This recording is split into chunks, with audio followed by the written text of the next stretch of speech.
Hello दोस्तों, Simra voice में आपका स्वागत है। आप लोग वीडियो तो देखते हो लेकिन सब्सक्राइब नहीं करते हो। चैनल को सब्सक्राइब करें, वीडियो को लाइक और शेयर करें। धन्यवाद। लालची बहू मोरल स्टोरी। एक बार की बात है, एक शहर में एक परिवार रहता था जिसमें एक लड़का और उसके माँ बाप थे। वह बहुत अमीर तो नहीं थे लेकिन उनमें प्यार बहुत था। कुछ दिनों के बाद उस लड़के की शादी हो गई। उसकी शादी पिंकी नाम की लड़की से हुई। वह बहुत लालची थी। वह अपने पति को किटी पार्टी में जाने के लिए बार बार नए कपड़े और गहने लाने को बोलती थी। उसके पति ने उसको समझाया कि अपने बराबरी वालों से ही दोस्ती करनी चाहिए। अगर तुम महीने में 10 बार किटी पार्टी में जाओगी तो तुमको हर बार नए कपड़े और गहने कौन दिलाएगा। लेकिन वह अपने पति से ही झगड़ा करना शुरू कर देती थी और बोलती थी कि अगर मैं नए कपड़े गहने पहनकर नहीं जाऊंगी तो मेरी सहेलियां मेरा मजाक उड़ाएंगी। तुम ज्यादा कमाने की तो सोचते नहीं बल्कि मुझे ही रोकते रहते हो। इसके बाद वह अपनी सास के पास गई और बोली, माँ जी आप मुझे अपने गहने दे दीजिए, मुझे किटी पार्टी में पहन कर जाना है। उसकी सास हैरान होकर बोली, हमारे समय में बहू अपनी सास को गहने रखने के लिए देती थी लेकिन तू मुझसे ही गहने मांग रही है। उसकी इन हरकतों से सारा परिवार दुखी था। एक दिन पिंकी की सहेली शिल्पा घर आई। उसने पिंकी की सास से पिंकी के बारे में पूछा।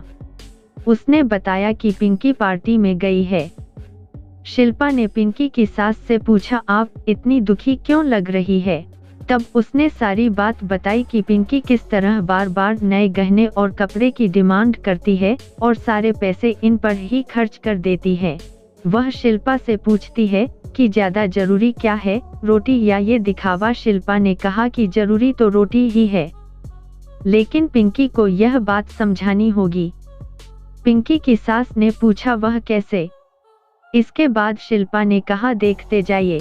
शिल्पा ने अपने जितने भी गहने और नए कपड़े थे सब लाकर पिंकी के घर रख दिए और उनका सारा राशन और फर्नीचर लेकर अपने घर चली गई। जब पिंकी घर आई तो अपने अलमारी में नए गहने और कपड़े देखकर बहुत खुश हुई। इसके बाद वह अपनी सास से बोली, यह किसके है। तो उसकी सास बोली, यह सब तेरे है, तुझको अब जितना बदल कर पहनना है पहन ले। पिंकी उनमें से नए कपड़े और गहने पहनकर घर में घूमने लगी। कुछ देर के बाद वह जब रसोई में गई तो उसने देखा कि घर का सारा राशन गायब था। राशन के डिब्बों में गहने थे। वह अपनी सास से बोली, यह क्या है, घर का सारा राशन और फर्नीचर कहाँ गया।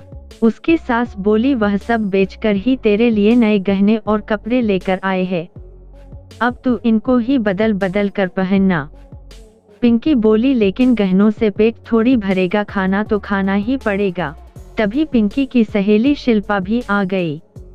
उसने कहा, जब पहले तुम्हारी सास ने तुमको समझाया तब तुम नहीं मानी, इसलिए हमने यह सब किया। अगर तुमको लगता है कि तुम्हारा पति पर्याप्त नहीं कमाता तो तुम खुद नौकरी क्यों नहीं करती। तुमको इन फालतू के दिखावे से बचकर अपने घर पर ध्यान देना चाहिए। अब पिंकी को अपनी गलती का एहसास हो चुका था। हमें इस कहानी से यह सीख मिली, हमें फिजूल खर्ची से बचकर जरूरी चीजों पर ध्यान देना चाहिए।